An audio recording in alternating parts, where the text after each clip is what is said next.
A nossa história começa numa segunda-feira lá em 1933. Dois químicos orgânicos trabalhando na Imperial Chemical Industries da Inglaterra começaram a semana verificando o resultado de um experimento que eles tinham iniciado na sexta-feira anterior. A pesquisa que eles estavam fazendo se concentrava em reações químicas em altas pressões e eles haviam projetado um experimento em que um gás derivado do petróleo e chamado de etileno era misturado com outro reagente em um cilindro pressurizado. Para surpresa deles, o medidor de pressão do tanque não estava mostrando pressão nenhuma na segunda-feira de manhã. Eles estavam com medo que os reagentes tivessem vazado do tanque, mas uma análise que eles fizeram mais detalhada revelou a presença de um pó branco no recipiente de reação. As pequenas moléculas de etileno haviam se unido para formar gigantescas moléculas de polietileno. Os dois químicos haviam descoberto um novo tipo de plástico. Em pouco tempo, as técnicas necessárias para a produção em massa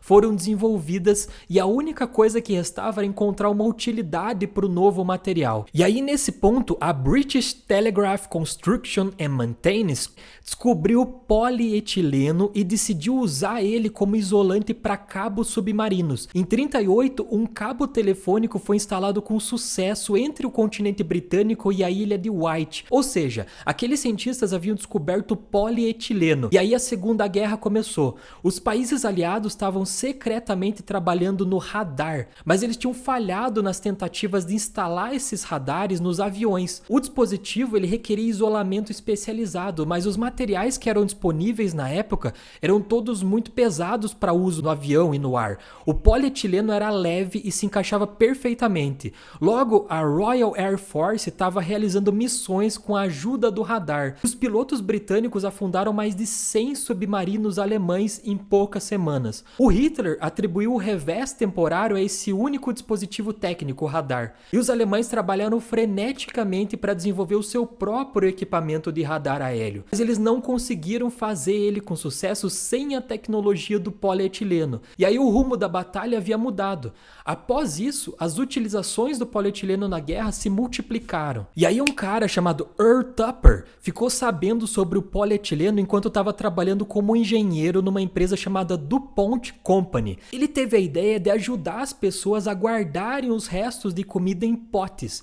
A criação dele usando polietileno foi a Tupperware, que é uma linha de recipientes moldados de polietileno que são muito flexíveis, resistentes e capazes de proporcionar uma vedação hermética. A pesquisa logo resultou em muitas novas variedades de polietileno. Um catalisador especial desenvolvido por dois futuros ganhadores do Prêmio Nobel, o Carl Ziegler e o Giulio Natta, resultou em polietileno de alta densidade que era mais rígido e resistente do que a substância original lá do começo do vídeo. A fabricação em grande escala, no entanto, trouxe problemas porque o plástico que eles fizeram rachava muito fácil. Felizmente, havia um uso comercial para o polietileno de baixa qualidade, o bambolê.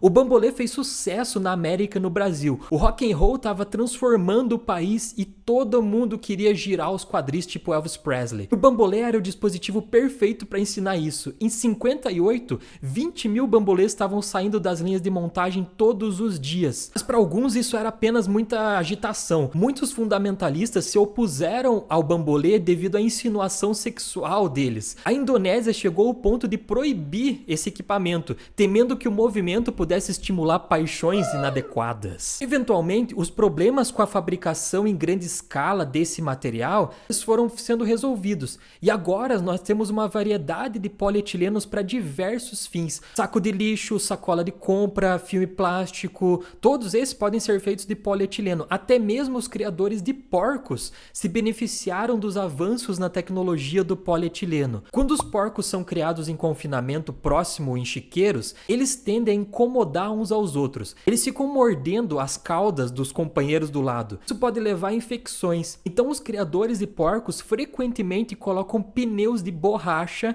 e bolas de boliche nos chiqueiros para distrair as criaturas. Além disso, quando os porcos começam a empurrar esses brinquedos, eles fazem exercício, o que promove o ganho de peso e impede que a carne de porco fique aquosa viscosa. Mas agora tem um novo brinquedo para porcos, que foi aprimorado graças ao polietileno de alta densidade, que pode ser moldado em bolas que podem ser infladas com água. Contrariamente ao que nós podemos pensar, os porcos na verdade não gostam de sujeira. Essas bolas são facilmente laváveis porque não tem buracos ou roscas para acumular sujeira. Bolas para porcos podem até ser ajustadas em tamanho à medida que os porcos crescem. Portanto, o polietileno ajudou os aliados a vencerem a Segunda Guerra Mundial, nos deu sacolas de compras, Tupperware e brinquedos para porcos. Uma das utilizações mais recentes desenvolvidas desse material tem sido na fabricação de articulações artificiais de quadril feitas de polietileno de ultrapeso molecular. Essas articulações podem se revelar ideais para aquelas pessoas que sofrem de polietilenite devido ao giro excessivo de bambolês.